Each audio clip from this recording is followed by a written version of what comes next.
আজকের এই ভিডিওটা অনেক হেল্পফুল। এই ভিডিওটায় আজকে তোমাদের দেখাবো শীতের এমন 5টা ফুল যে ফুলের বীজ কালেক্ট করে তোমরা সামনের বছরের জন্য অনায়াসে স্টোর করে রাখতে পারো, যার জন্য তোমাদের সামনের বছর নার্সারিতে আর দৌড়াতে হবে না। নমস্কার, আমি তুতুল ভট্টাচার্য, তোমাদের সবাইকে আমার এই চ্যানেলে অনেক অনেক ওয়েলকাম। ভিডিওটা যদি একটু ভালো লেগে থাকে তাহলে প্লিজ একটা সাবস্ক্রাইব করে দিও, যাতে আমার ভিডিওর প্রত্যেকটা নোটিফিকেশান তোমাদের কাছে পৌঁছে যায়। এই 5টা ফুল কম বেশি সবার বাড়িতেই থাকবে। এই 5টার বীজ থেকে তোমরা সুন্দর করে সামনের বছর গাছ তোমরা তৈরি করে নেবে। চলো তাহলে দেখে নিই কীভাবে এর থেকে আমরা বীজ কালেক্ট করব। প্রথমেই রয়েছে বেবি ডল বা ডায়ান্থাস। এই ফুলের কিন্তু আরও অনেক নাম আছে, যে যে নামে ডাকতে পারে বা যার এলাকায় যে নামে প্রচলিত। এই গাছটা থেকে বীজ কালেক্ট করা খুব ইজি। যখন ফুলটা শুকিয়ে যাওয়ার পর ফুলের নিচে এমন একটা বীজ এরা ছেড়ে দেয়, যে বীজটা যখন কাঁচা থাকবে তখন তো সাদা সাদা লাগবে, কিন্তু সময়ের সাথে সাথে এটা কালো জিরের মতন কালো কালো হয়ে যাবে। এইগুলোকে তোমরা কালেক্ট করে একটা প্যাকেটে মার্কিং করে রেখে দাও কালার সমেত, যে এটা কী কালারের। সেকেন্ড আসছে পিটুনিয়া। পিটুনিয়াও সেম। পিটুনিয়াও যখন ফুল হয়, ফুল হওয়ার পর কিন্তু এইভাবে একটা ছোট্ট একটা ফল পেছনে থাকে, যার মধ্যেই কিন্তু আছে এই ফুলের বীজ। এই বীজটা এখন তো সবুজ রয়েছে, কিন্তু এটা সময়ের সাথে সাথে পুরো কিন্তু ব্রাউন হয়ে যাবে, আর তখনই এটা আপনি আপ ফেটে বীজ বেরিয়ে আসবে।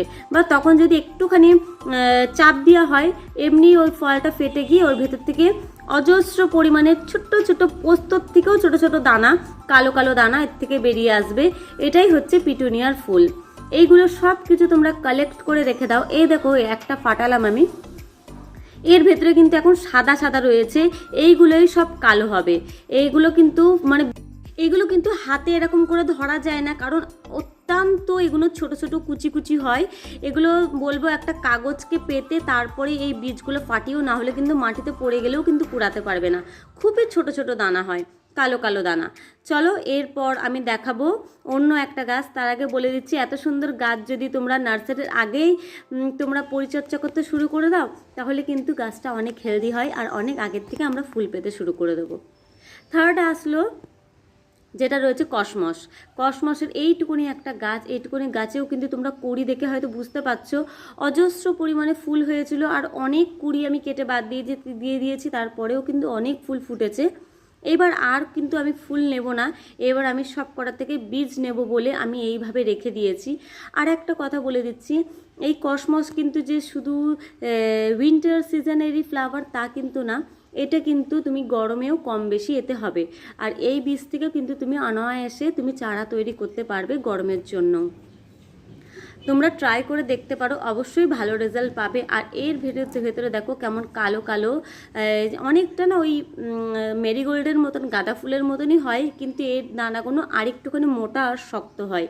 এই দেখো এইভাবে আমি সব কালেক্ট করে রেখে দেবো কালার সমেত, নাম সমেত, যাতে সামনের বছর আমার বীজগুলো চিনতে সুবিধা হয়, যাতে ঘুলিয়ে না যায়। কারণ অনেক কটা বীজই তো আমরা শীতকালের আমরা সংগ্রহ করে রাখি, সব কথা যদি একটা মার্কিং করে রাখা হয় তাহলে আমাদের বুঝতে অনেকই হেল্প হয়।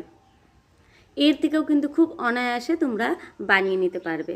এবার আসি শীতের আর একটা খুব সুন্দর, এর অনেক কালার পাওয়া যায়, অনেক রকমের কালার এতে পাওয়া যায়, সিলোসিয়া। সিলোসিয়াতেও কিন্তু শীতের একটা অন্যতম একটা সুন্দর একটা ফুলের গাছ। এর যে বড় যে ভ্যারাইটি আছে সেটাকে বাংলায় মোরগ ফুল বলে।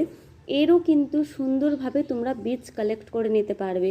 এগুলো যখন একটু একটু ড্রাই হয়ে আসবে, তখন দেখবে প্রত্যেকটা ফুলের গোড়ার দিকে এইভাবে কিন্তু ছোট্ট ছোট্ট কালো কালো বীজ থাকে। এই বীজগুলোকেও কিন্তু তোমরা সুন্দরভাবে কালেক্ট করে রেখে দিতে পারবে। অবশ্যই তোমরা কিন্তু কালারটা মার্কিং করে রেখো, যাতে ঘুলিয়ে না যায়। এইবার চলে আসলাম রক্তগাঁদা। এই ফুলটাকে আমরা রক্তগাঁদা বলি। রেড মেরিগোল্ড যেটা রয়েছে, এটাও কিন্তু একইভাবে সুন্দরভাবে কিন্তু বীজ খুব সহজেই নেওয়া যায়। যখন ফুলগুলো, এটা কিন্তু আরেকটু ড্রাই হবে, তোমাদেরকে দেখানোর জন্য আমি দেখাচ্ছি। এটা এখন যথেষ্ট পরিমাণে আরও 1-2 সপ্তাহ লাগবে ড্রাই হতে। এটা যখন ভালোভাবে ড্রাই হয়ে যাবে, পেছনটাকে এইভাবে খুলে নিয়ে দেখো কত কালো কালো বীজ রয়েছে।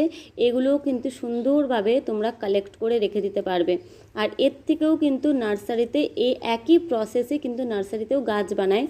গাছটা আসে কোথা থেকে? এই বীজ থেকেই তো আসে গাছ। এই বীজগুলো প্রত্যেক বছর ওরা কালেক্ট করে আর আবার সেই বছরের শেষে গিয়ে আমরা ওইগুলো আবার বাড়িতে নিয়ে আসি, সেগুলো নিয়ে আমরা বাড়িতেই ট্রাই করি।